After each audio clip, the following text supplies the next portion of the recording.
ꯃꯌꯥꯝ ꯄꯨꯝꯅꯃꯛꯄꯨ ꯊꯣꯏꯕꯤ ꯀꯩꯁꯥꯝꯅ ꯇꯔꯥꯝꯅ ꯑꯣꯛꯆꯕꯒ ꯂꯣꯏꯅꯅ ꯏꯀꯣꯛꯅꯣꯅ ꯈꯨꯔꯨꯝꯖꯔꯤ꯫ ꯉꯁꯤꯁꯨ ꯃꯍꯧꯁꯥꯒꯨꯝ ꯃꯌꯥꯝꯒꯤꯗꯃꯛꯇ ꯑꯅꯧꯕ ꯐꯨꯡꯒꯥ ꯋꯥꯔꯤ ꯑꯃ ꯄꯨꯗꯨꯅ ꯂꯥꯛꯆꯔꯤ꯫ ꯋꯥꯔꯤ ꯑꯁꯤꯒꯤ ꯃꯃꯤꯡꯅ ꯃꯤ ꯇꯪꯈꯥꯏ ꯁꯒꯣꯜ ꯇꯪꯈꯥꯏ꯫ ꯋꯥꯔꯤ ꯑꯁꯤꯕꯨ ꯏꯕꯤꯔꯛꯄꯅ ꯌꯨꯅꯤꯁꯨꯟ ꯂꯥꯏꯈꯨꯔꯥꯝ꯫ ꯊꯥꯏꯅ ꯃꯇꯝ ꯑꯃꯒꯤ ꯋꯥꯔꯤꯅꯤ꯫ ꯃꯀꯣꯛꯅ ꯐꯖꯕꯤ ꯅꯨꯄꯤ ꯑꯃꯒꯤ ꯑꯣꯏꯔꯒ ꯃꯁꯥꯅ ꯁꯒꯣꯜ ꯑꯉꯧꯕ ꯑꯣꯏꯕ, ꯂꯥꯏꯒꯤ ꯃꯇꯤꯛ ꯃꯒꯨꯜ ꯆꯦꯟꯕ ꯃꯤ ꯇꯪꯈꯥꯏ ꯂꯥꯏ ꯇꯪꯈꯥꯏ ꯑꯃꯒꯤ ꯋꯥꯔꯤꯅꯤ꯫ ꯃꯇꯝ ꯑꯁꯤꯗ ꯆꯤꯡꯁꯥꯡ ꯄꯔꯦꯡꯒ ꯅꯛꯅꯅ ꯈꯨꯜ ꯃꯆꯥ ꯑꯃꯈꯛ ꯂꯩꯔꯝꯃꯤ꯫ ꯈꯨꯜ ꯑꯁꯤꯗ ꯌꯨꯝ ꯀꯌꯥ ꯂꯩꯇꯦ꯫ ꯂꯩꯔꯤꯕ ꯈꯔ ꯑꯗꯨꯁꯨ ꯂꯟꯇꯛ ꯂꯟꯇꯛꯅ ꯂꯩꯅꯔꯝꯃꯤ꯫ ꯃꯤꯁꯨ ꯀꯌꯥ ꯂꯩꯅꯔꯝꯗꯦ꯫ ꯍꯥꯏꯔꯤꯕ ꯈꯨꯜ ꯑꯁꯤꯗ ꯂꯩꯔꯤꯕ ꯃꯤꯑꯣꯏꯁꯤꯡ ꯑꯁꯤꯗꯤ ꯌꯥꯝꯅ ꯆꯝꯅ ꯍꯤꯡꯖꯕ ꯄꯨꯟꯁꯤ ꯍꯥꯏꯕꯗꯨ ꯑꯣꯏꯔꯝꯃꯤ꯫ ꯑꯐꯕ ꯃꯤ ꯉꯥꯛꯇꯁꯨ ꯑꯣꯏꯔꯝꯃꯤ꯫ ꯈꯨꯜ ꯑꯁꯤꯗꯒꯤ ꯈꯔ ꯆꯠꯂꯒ ꯑꯆꯧꯕ ꯂꯩꯕꯥꯛ ꯑꯃꯁꯨ ꯂꯩꯔꯝꯃꯤ꯫ ꯂꯩꯕꯥꯛ ꯑꯗꯨꯒꯤ ꯅꯤꯡꯊꯧ ꯄꯥꯔꯤꯍꯟꯅ ꯃꯍꯥꯛꯀꯤ ꯃꯅꯥꯏꯁꯤꯡ ꯑꯗꯨꯕꯨ ꯌꯦꯡꯗꯨꯅ ꯑꯁꯨꯝꯅ ꯍꯥꯏ: "ꯏꯗꯥ ꯏꯔꯦꯝꯆꯥ,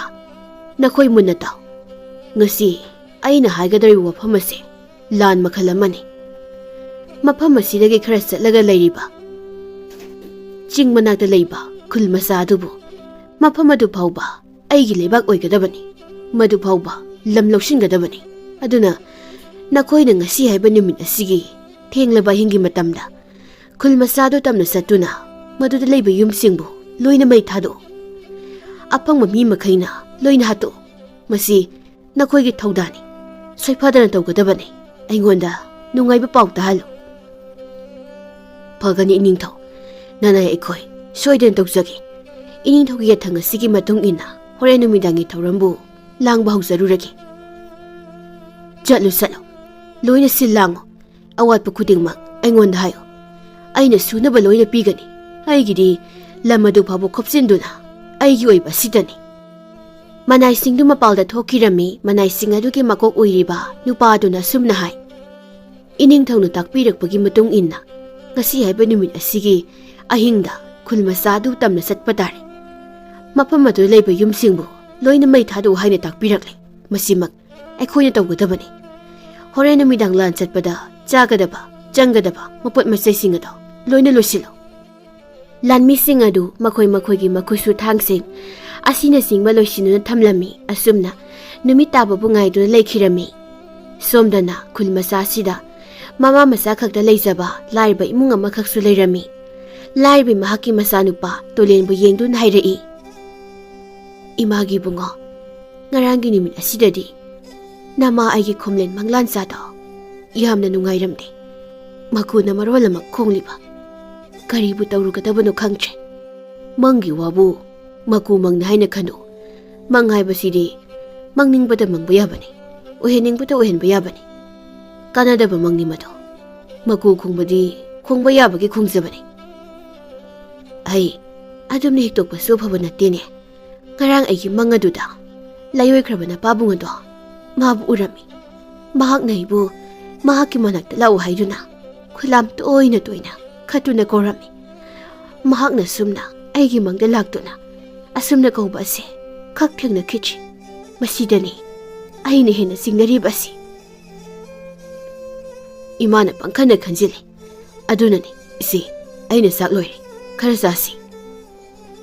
"ꯅꯪꯁꯨ ꯑꯁꯣꯟꯕ ꯅꯃꯥ ꯑꯩꯒꯤ ꯍꯣꯠꯅꯕꯗ ꯌꯥꯝꯅ ꯋꯥꯔꯝꯂꯅꯤ꯫ ꯏꯃꯥꯅ ꯀꯨꯝꯂꯩꯅ ꯅꯥꯗꯨꯅ ꯂꯩꯕ ꯑꯁꯤꯅ ꯏꯆꯥꯒꯤ ꯃꯇꯦꯡ ꯀꯔꯤꯁꯨ ꯄꯥꯡꯕ ꯉꯝꯗꯦꯗꯣ꯫ ꯄꯨꯝꯅꯃꯛ ꯑꯁꯦ ꯅꯪꯅ ꯂꯣꯏꯅ ꯍꯣꯠꯅꯗꯨꯅ ꯂꯩ."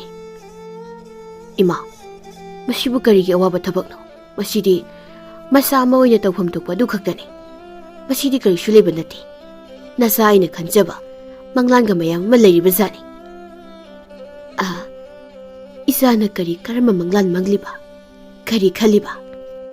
"ꯑꯗꯨꯕꯨꯔꯣ ꯏꯃꯥ, ꯏꯃꯥꯒꯤ ꯂꯥꯏꯔ ꯈꯥꯡꯄꯣꯛꯁꯦ ꯅꯤꯡꯊꯤꯅ ꯁꯦꯝꯕ ꯁꯥꯒꯠꯂꯅꯤ꯫ ꯑꯍꯣꯕ ꯃꯈꯩ ꯂꯧꯊꯣꯛꯂꯒ ꯇꯨꯝꯅꯧ ꯏ ꯑꯍꯟꯕꯗ ꯂꯣꯏꯅ ꯀꯨꯞꯂꯅꯤ꯫ ꯁꯦꯒꯥꯏꯔꯕ ꯍꯣꯔꯕ ꯐꯛꯂꯥꯡꯁꯤꯡ ꯑꯁꯤꯁꯨ ꯅꯧꯅ ꯂꯩꯈꯣꯝ ꯄꯦꯛꯇꯨꯅ ꯋꯥꯏ ꯇꯩꯔꯅꯤ꯫ ꯌꯨꯝ ꯑꯁꯤꯅ ꯐꯖꯅ ꯁꯦꯝꯖꯤꯟ ꯁꯥꯖꯤꯟꯕ ꯂꯣꯏꯔꯕ ꯇꯨꯡꯗ ꯅꯆꯥ ꯑꯩꯅ ꯊꯕꯛ ꯀꯟꯅ ꯁꯨꯗꯨꯅ ꯁꯦꯜ ꯃꯌꯥꯝ ꯑꯃ ꯇꯥꯜꯂꯅꯤ꯫ ꯁꯦꯜꯁꯤꯡ ꯑꯗꯨꯅ ꯏꯃꯥꯒꯤ ꯑꯅꯥꯕꯁꯤꯕꯨ ꯐꯗ꯭ꯔꯤ ꯐꯥꯎꯕ ꯂꯥꯌꯦꯡꯂꯅꯤ꯫ ꯏꯃꯥꯅ ꯑꯅꯥꯕ ꯐꯔꯕ ꯀꯥꯟꯗ ꯅꯆꯥ ꯑꯩꯒ ꯅꯨꯡꯉꯥꯏꯅ ꯌꯨꯝ ꯑꯁꯤꯗ ꯄꯨꯟꯅ ꯂꯩꯃꯤꯟꯅꯅꯕ꯫ ꯃꯁꯤꯅꯤ ꯏꯃꯥ, ꯅꯆꯥ ꯑꯩꯅ ꯃꯪꯖꯔꯤꯕ ꯃꯪꯂꯥꯟꯁꯤ." "ꯅꯨꯡꯁꯤꯗ ꯏꯆꯥꯒꯤ ꯃꯪꯂꯥꯟꯁꯦ꯫ ꯑꯗꯨꯕꯨ ꯇꯣꯂꯦꯟ, Nama aigi anaba sidi phagani haiba ningtre kum laina oina punsigi sagona duna laikhragani isabu hena wanaba sinbaga chap manakre hai de wani manangbo isi saksi hannane khara sasi ai ngasidi ngana tungge hayeng ayok sidi ngana singda kaduna tumno I phaluge yumthak ase hana semjil hoge khara leirabadi nungju tha laklani hoi charasi asi haiduna mama masani du numidangi sagadu hauba hautaba tidana puna saminarami mama na hairei onthok na haukreda isana thongba sidi ima khara yamna sasilo yamna zarabadi naba thuna phadoini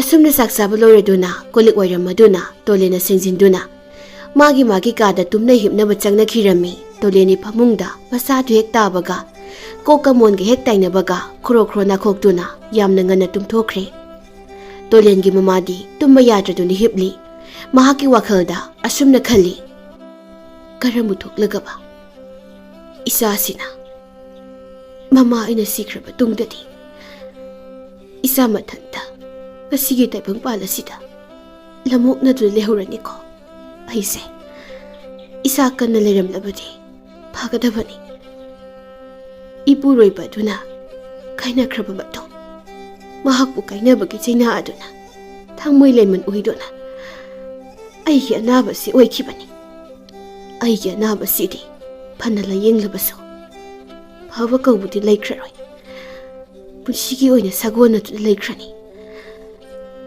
isa asigi mamangda isana nungai khire khanduna anaba kaya ase phana lotsinjabani mahaki mamangda nokpeta tawbe leina photnabani chaba yadrabaso chasinaba sabani isa ase lairabi aigi isa oina puklubana thongna waridako asumna ngha khalamlaga mamit adu tapna usinkhirami mahak tumthakhirami matamna leptana sum chakhibana ahingi nongyai matam yoshilakhlami matam asida yumthangna balaibaki lami nupa kharadu yamna tapna laiba khuladu tamna laklami nupa amana tapna hairai laloisa hojik mafam asi yore aikhoi tapna sangsinsi lairiba yum ase lanna lala leibana nakhoi ani humna yum amamda koshinu leyo nakhota paiba maina maduna yumthak singa tu langsilo aduga mafam amada lumdu leyo hojik makhoi pumba loina hipnaramkhini aikhoi na mafam se lakpase makhoi kanamtana khanglamlai nakhoina lumdu leiraba tungda imungdagi yumdagi kanagumna thawai hingna basen thorakpa yaurabadi nakhoina nakhuta thang phaiduna thinduna hatkadabani kanamta hingna thamba yaroi afang bahalo asumna haraba tungda laloi singadu ani hum khaidoknaduna yum amamamda koshinu laikhirami amana awang thangu maikaidagi yumthakta mainam langsinduna mai thaba huraklami amana haukrabada mari mainam langkhatuna mai tharami aduga makhoi singaduna mafam kharada sathoktuna lumdu laikhirami ahinga sida khulmasa se lariba yum khudingmak maina sakpa haunaraklami maina sakpa ahuba makhola duda tumnariba miyoi kaya mikap thokpa yaunarami adubu yum maduma koina maina sakhibana mapalda senthokpa ngamnaramde yumthakta gi asakpa maina imungda tasilaktuna makhoi pumbadu maina saklami tolen sumikap khangthok thoklaklami mahaki yumgi mathakta maina saklibadubu mahakna urami is yumasidi maina saklidana aige sonba imadudi asi khanuna phukhawgatuna mamagi katamna thuna sanglami mahakna yenglu matamdadi yumthaktagi tarakpa maina mamagi haksang adu tasinduna grong saktuna lairibud urami ima karino nangna toribu matawasibo aigi imasi maina sakle amuksu yumthangnabada laikriba yum kayadasu maina sakpaki makhola dubu mahakna taraklami o kanagumba kharana atamnana khulasi leiriba yumsing asibu loina tumna mai thadoknabu hotnaram oikani khangani da nakhoi asiyairaga mahaki kusu thanga dubu makhuta sena paikhirami somdana lumduna leiba laloi amana hairai asomgi yum asidagi nupa ma sen thorakli Asi haiduna sangsindu na nupa adubu thangna thinduna hatlami. Yumdagi hendoktuna chelakpa miyoi singbu thangna thinduna loina hatlami. Imungda lariba tolena khalli. Makoigi mi mayam ama mapaldasu question no lekre. Yumdagi sentokpa miyoibo makoina loina hatu leire. Aigi yum asisu mayna tumna loina saktu leire. Karamna sentokkani ai. Phare ai nupa masani. Hekta senkrake. Ngamnaba senkhigani. Wakhalda sikhanduna makuta thangadu busena paiduna yumgi thongnaw adudagi mapalda senthoklami. Maingala dugi marakta yamna thuna senkhinabu honai. Tanja sida nupa amuna laurei. Asomna nupa ma senkre tanase.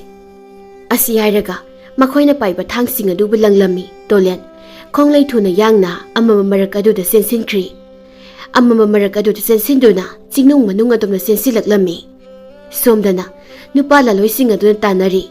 Kadam sakre hauski nupado. Amana amuk hairei. Amama marak sida mangkre ni mahakto. Karamna na thoktu senkribuna anthokna laksaida. Phare himjara sano. Lehoriba singase akoi soina tumna halasi. Amuk halaktuna yum singa dubu maina tumna loina chakpa phawbu ngairami. Yum manungna sangsangdun yengduna ahingba mi leibra hani yenglami. Ahingba makhaibu thangna thinduna loina hatlami. Somdana tolena umang aduda mathwai hingnaba simselakli mahakna khalli. Makoy adubu ayibu tanarakliba zala. Tanaramlaroida. Ayi senpamase makoyna karisu khanglamlaroy. Oh, fatteda ko nakoyse. Lairiba kayana leizariba yumsingbu tumna mai thadokpiba. Masidagi amuk hendoktana thawaisingbu thangna thintinuna hatba. Phai. Karam sauba.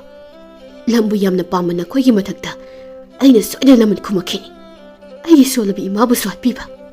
Nakoigi sumatam lakhini ko. Asumna khalingai tanja sida mahakna lariba mafam adugi nakanda sagol amana khonglakpagi makhol adu mahakna taraklami. Sagol nini. Masidi masuna ngauba. Onthokna phajaida. Phanadum phare. Khongna satlaga wanamani. Lairamliba sagol asiboina thauduna mafam kaidano ama ai satkraki. Asi khanduna sagol adugi manakta sangsili aduga hai. Ahada langoi sagol. Nang lairam ase yamna phare. Nang butongduna aigi thawai singnab sakraki. Aigi tengpanguko. Sagol adugi mathakta kakhatuna sagol adu tongduna umang aduda phawdun thaukhirami. Sagol aduna mahakna thokpa lambi amada oina asum thorami. Matau aduda tolenna sagol aduda hai. Sagol nangna thoriba sibu karama mafamdano. Nangna phattaba sagol ama oiramnuna. Yeknabagi makhuta tanaba yeknabagi manaktamna aibu puduna chatlibra. Sagol nang amukta lepko. Sagol adu mahaki thokpa maseli umang aduda phawdu zatpana nongalamdagi matamda ising leiba asagwa pukhri magi mapalda yaurami. Sagol adu mafam adu yaubaga lepkhirami. Sagol na lepkhrabada tolensu sagol dagi kumtharai mahakna hai. Phattaba sagoldi nataboire ko nangse. Ai waramlani haiduna ising leiba mafam asitamna aibu purakliboy. Phare nang asida asumak layuko. Ai pukhri mapal asida kumduna ising khajigda thakige. Asi haiduna pukhri mapal latru kumthaduna ising thaklami. Ising thakpa loiraduna mahakna muka khalakpadadi mafam adu lehauba sagol adu leiramje. Sagol leiramje ne. Kadomna sakraba zalo. Mamin aduna koyeng yengbada uba karisu phangje. Mafam adu aida hauba ukhong amada manam nga duna ngahak phamtharami. Mathangi ayukni tolendu mikap thoklaklami. Mamit aduna akoibaduda muk yenglami. Mahaki mitmangdana khara saurap tauba pukhri amana leiri. Pukhri adugi isingdu yengbada yamna lulu lauri. Nakalamada muk yengbada matamdana ukhong amagi makhada sagol angauba mana leptuna leribadu urami. Sagol adubu ubada mahakna khalli. Ngarangi sagol adunina masidi. Ngarangi hingatudadi thibadumak phangde. Nangdeduda pothari boy. Asi khanduna hawgatuna sagol adun leriba mafam adu tamna satli. Sagol adu makok adu phat hai tolena hai. Nangbu kanagi sagolno umang manung asida Nahakna thanta kaidaramlibanone. Napang kanasi yawba laybu ude. Pare. Nang naibu mafam sifawu puraktuna. Ngarangi numita aigi thawai ase tekta kaidani hingawri. Mafam asida aina sum laybudi yaroi. Aduna mafam saba amada aikhoyani amuk chalasi. Tolena sagol adugi sayang thakta amuk tongkhali sagol adusu taibeng mirol khanglaba amago makhong adu thangdon satlami adubu mahakna chatlibasi mahakki oiba lambi amadani Tolena hai. Langoi sago nangna chatlibasibu karama maikaidano aidi mamangda amukta sakhidaba oibana lambi ase kangaungnai. Sagol adu adumuk chatli. Pare. Nangna chatpa nangna pubu mafamduda ai waithunglurake chatlu chalo nangna pamba lambiduda. Asi haiduna tumina tongdun satlami sagol aduna sum chatpana umang manung adugi matai oirapna leiba ising saibi makhada nungpak mayam ama leiba mafam aduda pusilami. Mafam adubu ubada Tolena khalli. Ising saibini na masidi onthokna phajakreda. Mahakna karigino ising leiba mafamduda aibu puduna hek chatlibasibo.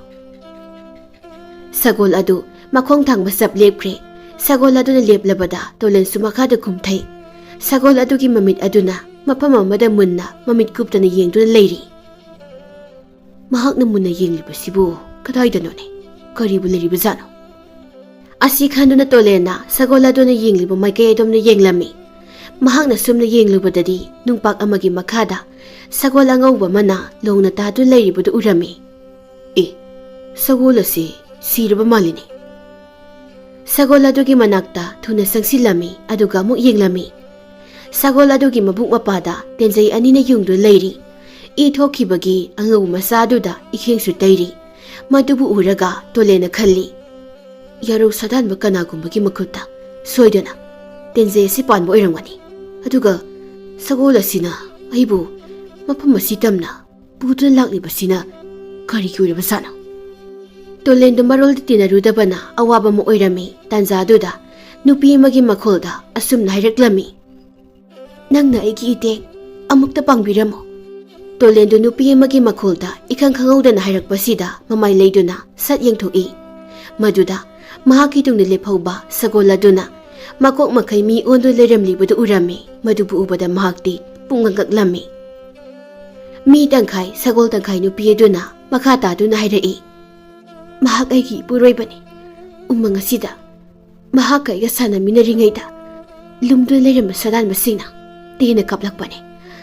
Makoigi tense aduna ipuroiba sigi masada ani pankri. Nangbu kanano? Nangbu sagol natraga mira? Midi nate nang adudi laira karamna aina mateng pangadoriba. Aikoi laini lairibaktagi kumtharakduna mafam asi saktaduna numit kharin leibani. Adubu laibak thiba thodok aduda ipuroiba sagol ase asumna tawkre. Aikoi taibang migi saong sada loina onthokpadi ngamte. Onba taragana asumna ikok makhaina mi oiraga ikhong pummana sagol oiba sini. Hausik ipuroibagi masasida taibang mina khoina sisinaba khusu amana yungduna leikre. Aikoi laina taibang mina khoina paiba thengma pasak amada sokpa yade. Asina maram oiraga tenjai asibu aina satokpa ngamdabani. Aikoi laidi siba naide mahak sidribani. Tenjai asina satoklabadi mahak hanagumna amuk hingalakadoribani. Masigidama aina taibang mi amabu aigi teng pangbinaba thibani. Nangna mukta aigi teng pangbiyo. Tolena amuk hai. Aigi khulna awa ana taba. Ai magna thawai hingnaba silakpaduda aibu nangna kanbiribu ningi. Aduga nangdi nahakna sagi oiba kanaba magidamak aibu mafam asi tamna chenduna puraklibu oire. Aingona langnamduna nanggi oisaba thibu oire. Nanggi awabado ai khangi. Nanggi punsibu aina khak manghaloi. Yumthangnaba lebak asigi ningthaugi yathang tungina ngarangge ahing asida mahaki manai mayam ama lakduna nakhoigi khulda leiba yumsingbu maina loina thadokpani. Adu phare nang aigi teng panglabadi ainasu nanggi mateng pangani.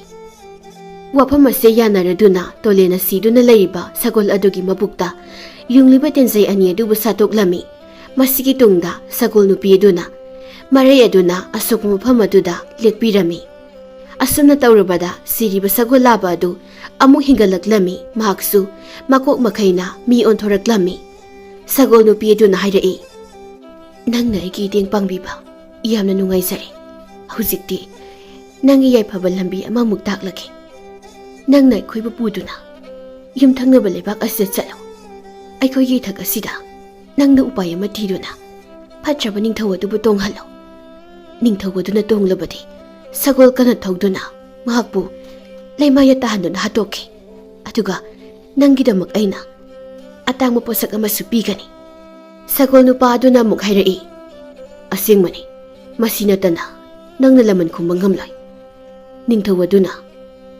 ꯑꯩꯈꯣꯏꯕꯨ ꯄꯥꯝꯍꯟꯈꯤ, ꯃꯍꯥꯛꯄꯨ ꯑꯩꯈꯣꯏꯅ ꯍꯥꯠꯈꯤ꯫ ꯂꯥꯛꯑꯣ ꯆꯠꯂꯁꯤ, ꯑꯩꯒꯤ ꯏꯊꯛꯇ ꯅꯪ ꯇꯣꯡꯂꯛꯎ꯫ ꯇꯣꯂꯦꯟꯅ ꯋꯥꯐꯝ ꯑꯗꯨꯗ ꯊꯥꯖꯁꯤ ꯀꯗꯥꯏ ꯊꯥꯖꯔꯣꯏꯁꯤ ꯀꯔꯝ ꯁꯒꯣꯜ ꯃꯊꯛ ꯑꯗꯨꯗ ꯇꯣꯡꯈꯠꯇꯨꯅ ꯌꯨꯝꯊꯪꯅꯕ ꯂꯩꯔꯤꯕ ꯂꯩꯕꯥꯛ ꯑꯗꯨ ꯇꯝꯅ ꯆꯠꯂꯝꯃꯤ꯫ ꯃꯊꯪꯒꯤ ꯅꯨꯃꯤꯠꯇ ꯇꯣꯂꯦꯟꯅ ꯁꯒꯣꯜ ꯑꯅꯤ ꯑꯗꯨꯕꯨ ꯄꯨꯗꯨꯅ ꯀꯣꯅꯨꯡ ꯇꯝꯅ ꯆꯠꯂꯝꯃꯤ꯫ ꯀꯣꯅꯨꯡꯒꯤ ꯊꯣꯉꯛꯄ ꯅꯨꯄꯥ ꯑꯗꯨꯅ ꯍꯪꯂꯛꯏ, ꯍꯦ ꯅꯨꯄꯥ, ꯀꯅꯥ ꯎꯅꯒꯦ ꯍꯥꯏꯕꯅꯣ?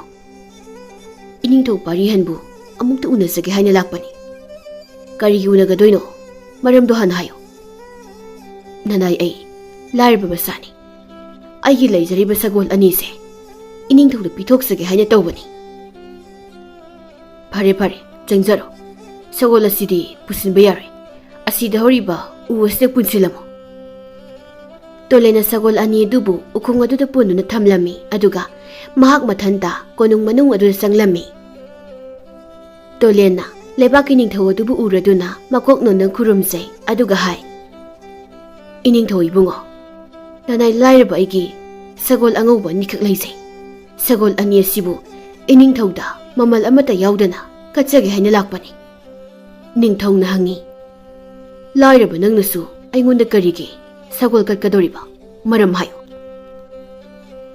ꯅꯅꯥꯏ, ꯑꯩꯅ ꯑꯁꯨꯛ ꯌꯥꯝꯅ ꯂꯥꯏꯔꯃꯟꯈ꯭ꯔꯕ ꯑꯁꯤꯗ ꯀꯔꯤ ꯇꯧꯔꯒ ꯑꯋꯥꯕ ꯀꯣꯛꯀꯗꯒꯦ ꯍꯥꯏꯅ ꯂꯥꯏ ꯌꯦꯡꯂꯨꯕ ꯃꯇꯝꯗ ꯑꯩꯒꯤ ꯏꯐꯝꯗ ꯂꯩꯖꯔꯤꯕ ꯁꯒꯣꯜ ꯑꯅꯤ ꯑꯁꯤꯕꯨ ꯂꯩꯕꯥꯛꯀꯤ ꯅꯤꯡꯊꯧꯗ ꯀꯠꯊꯣꯛꯂꯕꯗꯤ ꯑꯩꯅ ꯂꯥꯏꯔꯤꯕ, ꯑꯩꯅ ꯋꯥꯔꯤꯕ ꯑꯁꯦ ꯁꯣꯏꯗꯅ ꯐꯒꯅꯤ ꯍꯥꯏꯅ ꯇꯥꯛꯄꯤꯔꯛꯏ꯫ ꯃꯔꯝ ꯑꯁꯤꯒꯤꯗꯃꯛꯅꯤ꯫ ꯐꯔꯦ ꯐꯔꯦ, ꯅꯪꯒꯤ ꯁꯒꯣꯜ ꯍꯥꯏꯕꯗꯣ ꯃꯁꯛ ꯑꯃꯨꯛꯇ ꯌꯦꯡꯒꯦ꯫ ꯑꯩꯁꯨ ꯁꯒꯣꯜ ꯈꯔ ꯂꯩꯒꯦ ꯍꯥꯏꯅ ꯈꯜꯂꯝꯂꯤꯕꯅꯤ꯫ ꯅꯪꯒꯤ ꯁꯒꯣꯜ ꯑꯗꯨꯅ ꯃꯁꯛ ꯃꯆꯨ ꯌꯥꯝꯅ ꯐꯖꯕ ꯑꯣꯏꯔꯝꯂꯕꯗꯤ ꯑꯩꯒꯤ ꯍꯦꯛꯇ ꯑꯣꯏꯒꯦ꯫ ꯀꯗꯥꯏ ꯂꯩꯍꯧꯏ ꯅꯪꯒꯤ ꯁꯒꯣꯜꯗꯣ? ꯀꯣꯅꯨꯡꯒꯤ ꯊꯣꯡꯖꯥꯎ ꯋꯥꯡꯃꯗ ꯎ ꯑꯃꯗ ꯄꯨꯟꯗꯨꯅ ꯂꯩꯍꯧꯏ꯫ ꯅꯤꯡꯊꯧꯗꯨ ꯃꯍꯥꯛ ꯃꯁꯥꯃꯛ ꯊꯣꯛꯇꯨꯅ ꯃꯄꯥꯜꯗ ꯄꯨꯜꯂꯤꯕ ꯁꯒꯣꯜ ꯑꯅꯤꯗꯨꯕꯨ ꯌꯦꯡꯂꯝꯃꯤ꯫ ꯁꯒꯣꯜ ꯑꯅꯤꯗꯨꯅ ꯌꯥꯝꯅ ꯐꯖꯕ ꯑꯣꯏꯗꯨꯅ ꯂꯩꯔꯝꯕ ꯑꯗꯨꯗ ꯅꯤꯡꯊꯧ ꯄꯥꯔꯤꯍꯟꯅ ꯁꯒꯣꯜ ꯑꯗꯨꯕꯨ ꯃꯊꯃꯣꯏꯅ ꯈꯪꯄꯥꯝ ꯍꯦꯛ ꯄꯥꯝꯈꯤꯔꯝꯃꯤ꯫ ꯍꯥꯏꯔꯛꯏ, ꯂꯥꯏꯔꯕ, ꯅꯪꯒꯤ ꯁꯒꯣꯜ ꯑꯅꯤꯁꯤꯗꯤ ꯑꯣꯟꯊꯣꯛꯅ ꯐꯖꯈ꯭ꯔꯦꯗ꯫ ꯃꯆꯨ ꯑꯁꯤꯅ ꯂꯩꯆꯤꯜꯒꯨꯝꯅ ꯉꯧꯔꯣꯛ ꯉꯧꯔꯤꯕ, ꯃꯁꯣꯡ ꯑꯁꯤꯅ ꯖꯝ-ꯖꯝ, ꯃꯅꯥꯇꯣꯟ ꯇꯨꯝꯕ, ꯌꯥꯖꯜ ꯂꯥꯛꯄ꯫ ꯐꯖꯔꯦ ꯐꯖꯔꯦ, ꯑꯣꯟꯊꯣꯛꯅ ꯐꯖꯔꯦ꯫ ꯅꯪꯒꯤ ꯁꯒꯣꯜ ꯑꯅꯤꯃꯛ ꯑꯩꯒꯤ ꯂꯣꯏꯅ ꯍꯦꯛꯇ ꯑꯣꯏꯔꯒꯦ꯫ ꯑꯩꯅ ꯅꯤꯡꯖꯔꯝꯕꯒ ꯃꯄꯥ ꯁꯞ ꯍꯦꯛ ꯆꯥꯅꯔꯦ꯫ ꯃꯇꯥꯡ ꯑꯁꯤꯗ ꯇꯣꯂꯦꯟꯅ ꯁꯠ ꯍꯥꯏ, ꯏꯅꯤꯡꯊꯧ, ꯁꯒꯣꯜꯁꯤ ꯄꯥꯝꯂꯤꯗꯤ ꯍꯥꯏꯕꯤꯔꯦ꯫ ꯁꯒꯣꯜ ꯑꯃ ꯈꯟꯗꯨꯅ ꯍꯦꯛꯇ ꯇꯣꯡꯈꯠꯄꯤꯌꯨ꯫ ꯁꯒꯣꯜ ꯇꯣꯡꯕꯗꯣ ꯅꯨꯡꯉꯥꯏꯕ꯭ꯔꯥ ꯌꯦꯡꯕꯤꯌꯨ꯫ ꯍꯣꯏꯅꯦ ꯂꯥꯏꯔꯕ, ꯁꯒꯣꯜ ꯃꯁꯛ ꯐꯖꯕ ꯈꯛꯅ ꯌꯥꯕ ꯅꯠꯇꯦꯀꯣ꯫ ꯇꯣꯡꯊꯣꯛ ꯇꯣꯡꯁꯤꯟ ꯅꯨꯡꯉꯥꯏꯕ ꯍꯥꯏꯕ ꯑꯃꯁꯨ ꯂꯩꯀꯣ꯫ ꯍꯦꯛꯇ ꯀꯥꯈꯠꯄꯤꯌꯨ꯫ ꯅꯤꯡꯊꯧꯗꯨ ꯁꯒꯣꯜ ꯂꯥꯕꯗꯨ ꯈꯟꯗꯨꯅ ꯃꯊꯛꯇ ꯇꯣꯡꯈꯠꯂꯝꯃꯤ꯫ ꯃꯇꯥꯡ ꯑꯁꯤꯗ ꯇꯣꯂꯦꯟꯅ ꯈꯜꯂꯤ, ꯊꯧꯔꯤꯁꯤꯅ ꯅꯤꯡꯊꯧꯒꯤ ꯃꯈ꯭ꯋꯥꯡ ꯑꯁꯤꯗ ꯆꯦꯠꯅ ꯍꯦꯛꯇ ꯀꯤꯍꯜꯂꯒꯦ꯫ ꯈꯨꯔꯖꯤ ꯑꯁꯤꯅ ꯍꯣꯔꯦꯟ ꯆꯤꯡꯗꯨꯅ ꯀꯣꯏꯄꯨ ꯄꯨꯔꯁꯅꯤ, ꯑꯗꯨꯒ ꯁꯤꯖꯔꯁꯅꯤ꯫ ꯑꯁꯤ ꯈꯟꯗꯨꯅ ꯍꯥꯏꯔꯛꯏ, ꯏꯅꯤꯡꯊꯧ, ꯈꯨꯔꯖꯤ ꯊꯧꯔꯤ ꯑꯁꯤꯅ ꯁꯥꯃꯨ ꯈ꯭ꯋꯥꯡꯗ ꯆꯦꯠꯅ ꯀꯤꯕꯤꯌꯨ꯫ ꯁꯒꯣꯜ ꯑꯁꯦ ꯑꯆꯝꯕ ꯁꯒꯣꯜ ꯑꯃ ꯅꯠꯇꯦ꯫ ꯍꯣꯔꯦꯟ ꯇꯥ ꯂꯥꯛꯄꯁꯨ ꯀꯅꯥꯅ ꯈꯪꯅꯣ? ꯅꯪꯅ ꯐꯒꯅꯤ ꯈꯟꯕꯗꯣ ꯍꯦꯛꯇ ꯇꯧꯔꯣ꯫ ꯇꯣꯂꯦꯟꯅ ꯊꯧꯔꯤ ꯑꯗꯨꯅ ꯅꯤꯡꯊꯧꯒꯤ ꯃꯈ꯭ꯋꯥꯡꯗ ꯆꯦꯠꯅ ꯀꯤꯁꯤꯟꯕꯤꯔꯝꯃꯤ꯫ ꯑꯗꯨꯒ ꯍꯥꯏꯔꯛꯏ, ꯏꯅꯤꯡꯊꯧ, ꯌꯥꯔꯒꯅꯤ, ꯁꯒꯣꯜ ꯍꯦꯛꯇ ꯊꯧꯕꯤꯔꯣ꯫ ꯅꯤꯡꯊꯧꯗꯨ ꯃꯊꯃꯣꯏꯅ ꯄꯥꯝꯖꯕ ꯁꯒꯣꯜ ꯑꯗꯨꯕꯨ ꯊꯧꯕ ꯍꯧꯔꯝꯃꯤ꯫ ꯁꯒꯣꯜ ꯑꯗꯨ ꯑꯍꯥꯟꯕꯗꯗꯤ ꯈꯔ ꯈꯔ ꯇꯞꯅ ꯆꯦꯜꯂꯝꯃꯤ꯫ ꯑꯗꯨꯗꯒꯤ ꯈꯨꯔꯨꯞ ꯍꯧꯗꯨꯅ ꯌꯥꯡꯗꯧ ꯂꯝꯕꯤ ꯑꯗꯨꯗ ꯀꯟꯅ ꯆꯦꯟꯈꯤꯔꯝꯃꯤ꯫ ꯇꯣꯂꯦꯟꯁꯨ Lehoriba sagol adugi mathakta tongkhatuna thaukhirami. Makhoigi matung inakhirami. Ningthau pari hana lawi. Oh, kana leibage. Ningthau ai sibu tare. Sagol dagi takhigedore. Sagol si lepu haiba yatri. Kana leibage. Haina ningthau adu sagol dagi leimaidu onthakirami.